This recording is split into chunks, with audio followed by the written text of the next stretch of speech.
Hi, for this week's episode of the Southern Ohio Farm Show, we're going to be visiting Sims Family Golf Center, where we are going to teach you some tips that you can use at home and some drills to use at home to become better this spring. And we'll also have an update on April gardening from Dr. Tim McDermott.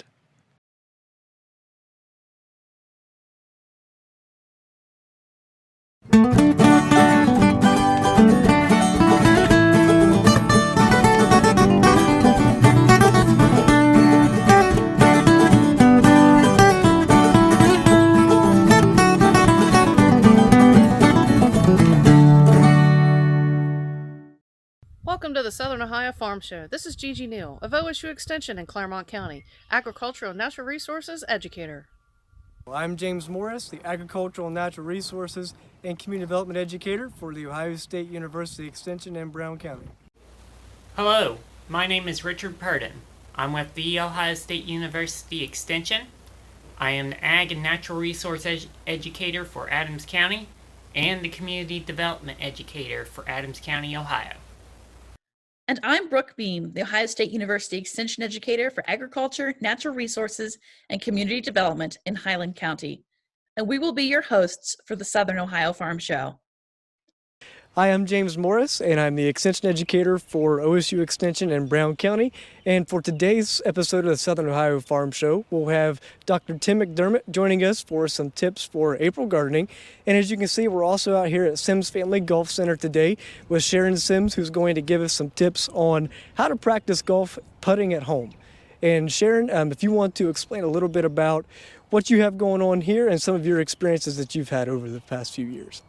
Okay, James, I would really like to do that. But first of all, I certainly want to thank you and Brooke for being here today. And for Brown County Extension Office, I just can't tell you how honored I am.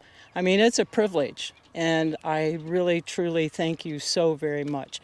And just a short history, we've been open since 1998. I found a passion with golf and I got certified with the LPGA. And matter of fact, I just got my 25th year pin from them, which made me very happy. It's a tremendous organization. So it gave me the opportunity to open here and have the community be able to come for a place to enjoy recreation. And my husband was so gracious to kind of give up a little bit of his farmland, and we built this, and it's just been great for the community. Awesome. So that's what we're all about. I do a lot of lessons. I have juniors and all the way from probably 7 to 87. How about that? Wow, that's amazing. That's great. And you have plenty of experience, and we greatly appreciate the kind words from you as well. As we mentioned, the Southern Ohio Farm Show, we cover farming topics along with regular, any everyday community activities that can help you and your family. And Brooke and I here for Brown and Highland County Extension are really excited for you to teach us something today too. We're used to being on the other end of it as the educators. So hopefully between the both or all three of us, we'll be able to really give folks at home some tips to get out here and enjoy this nice weather this spring. And again, thank you so much. It's just a great opportunity for me because it's such a passion. So absolutely. Just to teach you something and Brooke something makes me happy today. How about that? That's great. James, when you called me about having the show, I was so very, very excited, but I had no idea what I was going to do. And so I thought about it kind of until about 2 o'clock in the morning. Got up the next day and I texted you and I said, you know what, I just want this to be interactive. So I asked you if you would be my student, and I appreciate you doing that. And the main thing is that you, if you don't understand something I'm saying about the drill, I want you to just say, Sharon, I don't understand. That's very important. If you're doing something that I think maybe I could help you with, I'm going to kind of correct you. So we'll go from there, and I have 4 drills set up with you. All right. The very first one is a 2-tee drill, and what you will be doing is just putting with your dominant hand through these 2 tees. And so you want to set up the tees to kind of match the putter head. So if you could do that, Okay. yeah. So just move that one tee in a little bit. Yep. Okay. And then just see if your putter head will just glide through there with your right hand. Excellent. So we will be doing that. And then the next drill, if you come over here.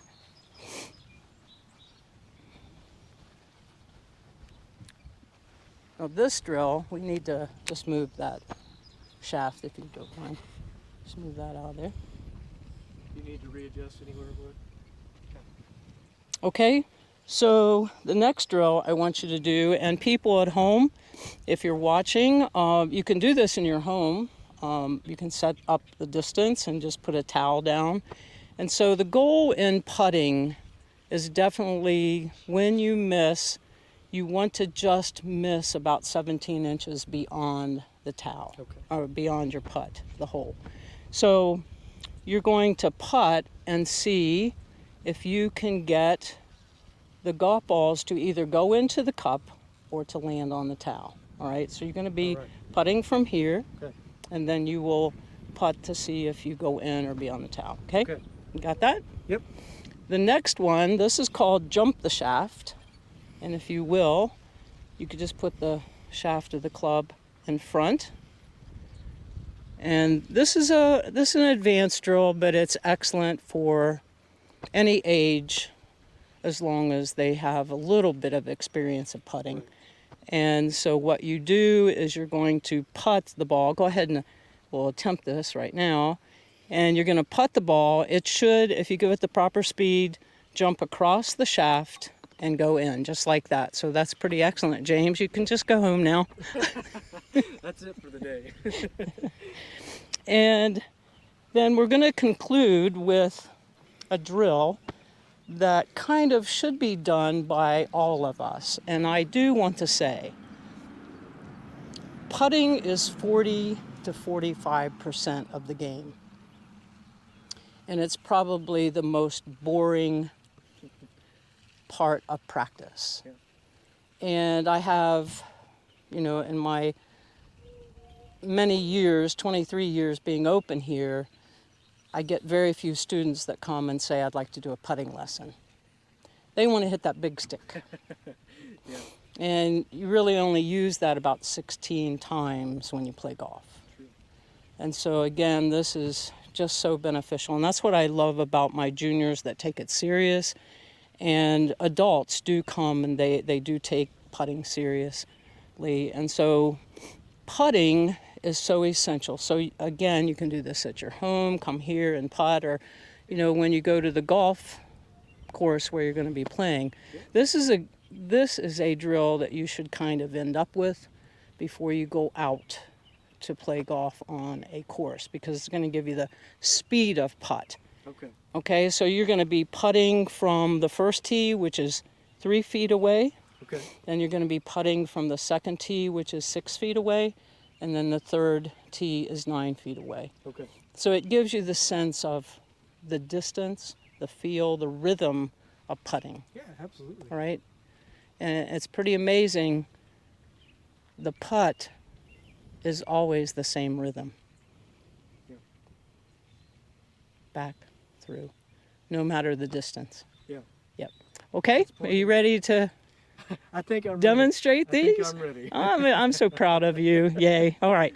Again, this is for a dominant hand. You putt through the 2 tees. And what you want to do is produce power with the left side. All right? That's fine. That's fine. Just pull it away. And then just think about, you're just going to roll it on the line you have picked. There you go. Excellent. All right? Yeah, no, Sharon, I'll be perfect practice. I'm very inexperienced. Mm-hmm. So that's another thing. It doesn't take a whole lot of skill, it seems like, especially if I'm doing it, to be able to accomplish these drills and get practice with it. Right. But then the thing is, when you can do 200 of those in a row without missing, that's when you I still got a ways to go. will there. take about 5 strokes off your game. Yeah, yeah. There you go, James. Good.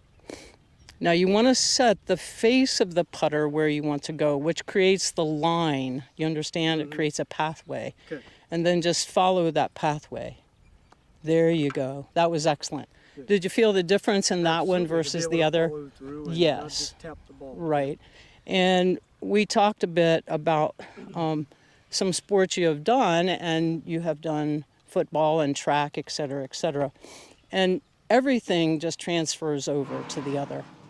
So if you're running a splint, trying to run fast, you better not go out of the line because you're going to get disqualified. Yeah, absolutely. So you want to think of that just being Okay. a track path. All right. All right? Absolutely. Good? Very Like good. that?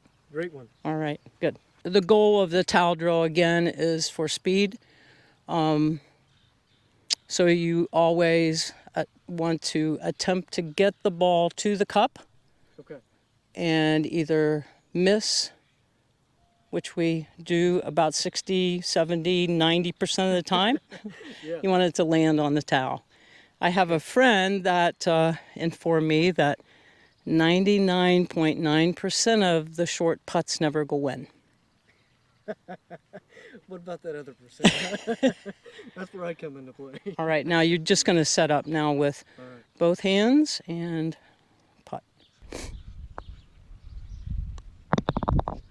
James, the reason for jump the shaft, it's a pretty advanced drill. And the reason being that so many times we just don't get enough speed to get to the cup or on that towel. Right. So you just did that towel drill. Mm-hmm. And now when we watch the touring pros, be it female or be it male, or the amateurs that are out there playing on tour, or even people that come here, you will see them just putt with enough firmness to hit the back of the cup.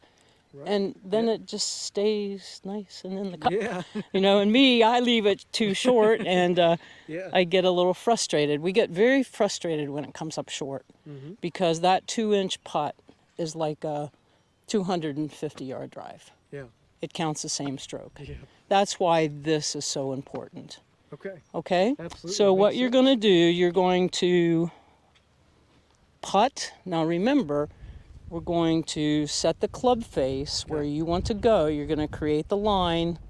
And we talked about you just letting those shoulders down a little bit. Yep. Eyes over the ball. And then you want to give it enough speed.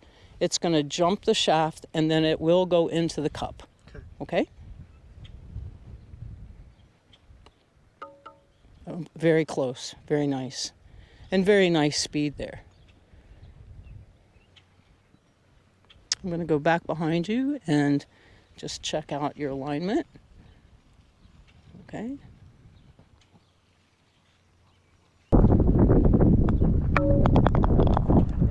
James, this is our final drill that we'll do today, and it's called the 1-2-3 putting drill. And I see this done all the time when I go out and watch the PGA, the LPGA, the Solheim, the Masters, whatever. I see them doing this drill at the conclusion before they're heading out to the course because it's very, very vital to them that they're getting the speed. Right. Okay?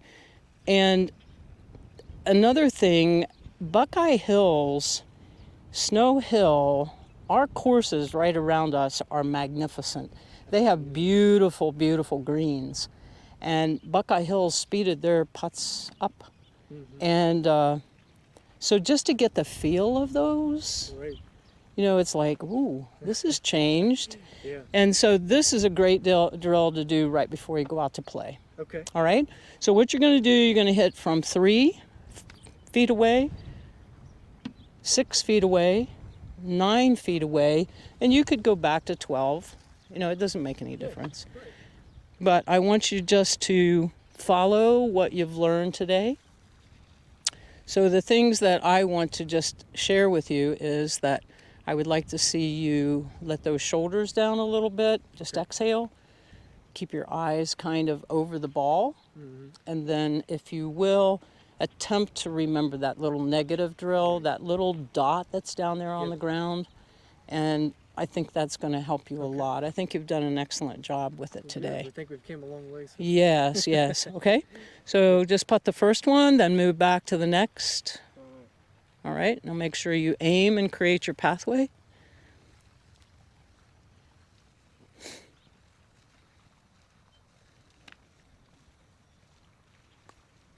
There you go. And just back to the next. And James, before you putt this, how far away is that? 6 feet. So I'm going to ask this young man that has a degree and he's an educator, and I'm going to turn around to your colleague, all right? All right. And I'm going to ask the two of you, that is 6 feet away. Yes. What percentage do you think the touring pros, and that is only 0.6 of the world, Okay. what percentage do you think they make that putt? We'll go with, what do you think, 75? Can I phone a friend? 75? 75? 60. 60? I'm going to tell you 50 or less. That's why back over here at the other drill, we need to just give ourselves positive feedback, because, Yeah. yeah, Doesn't make me feel quite as bad then. exactly. See? Right. And that's a statistic that very few people understand. Wow. Yeah, Okay. 50% of the putts from that distance From 6 are feet. made or missed. That's amazing. All right, so let's just go through and aim, create your path, and keep your head still.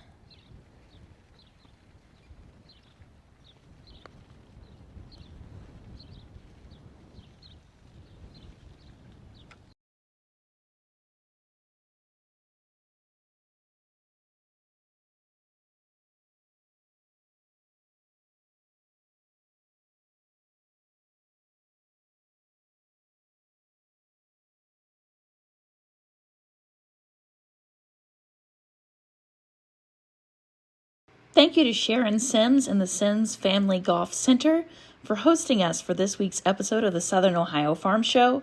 We hope you are able to use these different practice drills to improve your putting game this season. Greetings, my name's Tim McDermott. Today we're going to have an April 2021 update in the community garden. So, if you had spinach planted over the winter, hopefully you are harvesting, because mine is starting to bolt right now. And not only my spinach is bolting, but so is my kale. Make sure that you are getting out there and you are harvesting as much as you possibly can. I'm going to have a little more time out of my container garden because it didn't get as much sun. But get your harvest in before you lose it.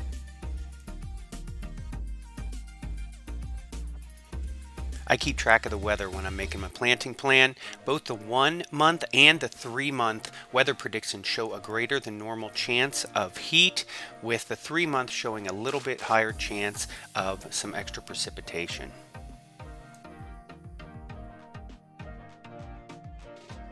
So if you are growing your own seeds indoors, it's probably a little bit too late to do your tomatoes and peppers depending on when you get this. Right now is April 8th. This is about as late as I would still start them to get them outside by June 1st. But keep planting your lettuce indoors. You want to make sure that you have transplant ready to go outside about every 2 weeks. Or planting, I am planting like a madman right now. We have great soil temperatures in the mid 50s. All of our spring cool season stuff can get planted out there, and don't just plant them once. Do succession planting. Make sure that you are always having a harvest over time. Watch our soil conditions when you go to dig. The last thing you want to do is dig into heavy clay, have that dry out into big clumps. Make sure when you are planting things like your radishes and your peas and your green onions and your lettuce and your spinach that you are thinning those.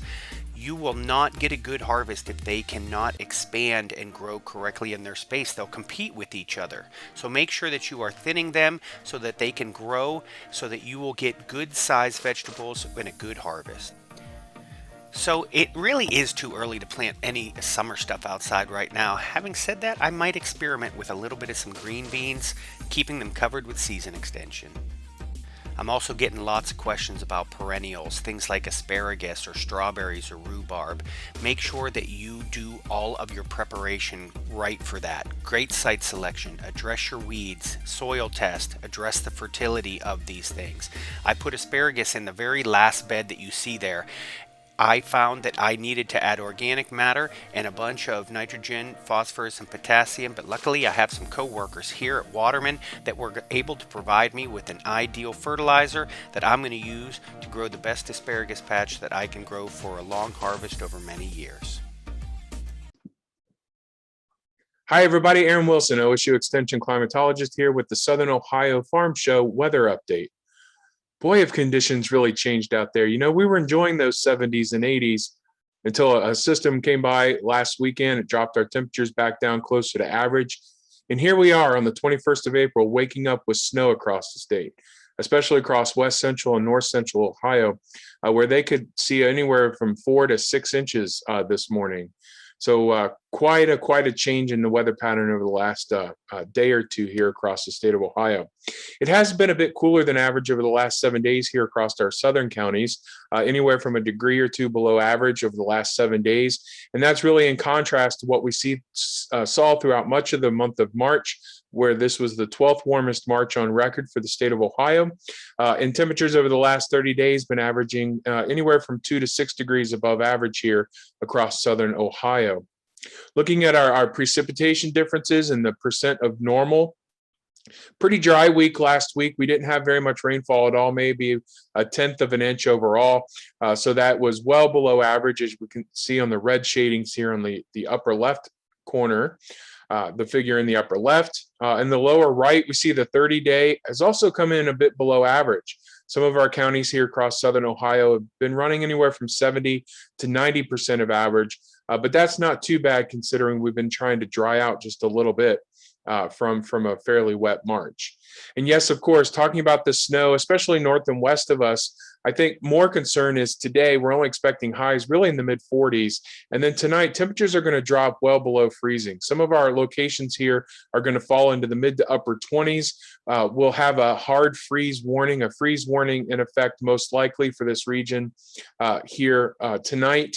We could also wake up to a little frost on Friday morning as well, before we start to really kind of relieve some of those very cold conditions. So if you can protect the sensitive plants, let's go ahead and do that. Obviously, with some beans emerging, that might cause some issues, and we'll just have to watch and see what kind of damage that causes. Again, today looking rather wintry here with highs in the mid 40s. Tomorrow getting up close to 50 by the afternoon. We will carry the chance of a rain shower or snow flurry, especially in the morning. Over the weekend, we're looking at highs right around 60 degrees. That's about 5 to 6, 7 degrees below average. We will have another cold front move through on Saturday, bringing another chance of rain. And finally, by Monday, I think we make it right back up close to average for this time of the year. Overall, though, we're only expecting about 1/4 to 1/2 an inch of liquid equivalent precipitation across the southern counties here in Ohio. Looking at the 8 to 14-day outlook, it looks like temperatures are going to run about average overall for that period between April 27th and May 3rd. But it does look like we have an increased probability of wetter than average conditions across the state. So close to average, maybe a bit above average in the east-southeast in terms of temperature, but wet conditions should probably prevail. We should see about 1 inch of rainfall this time of the year. Looking at the early May outlook, it does look like temperatures will be above average for the most part as we head through much of the month of May, but we're going to carry that increased probability of wet conditions. So we'll have to watch and see how much this keeps us out of the fields. Hopefully there'll be plenty of opportunities for us to get out there and do the necessary field work here over the next several weeks. So as always, please, you can find some more information at climate.osu.edu or check my pages out on Facebook and Twitter. And as always, please take care of yourselves, take care of each other, and have a great week. Talk to you soon. Bye-bye.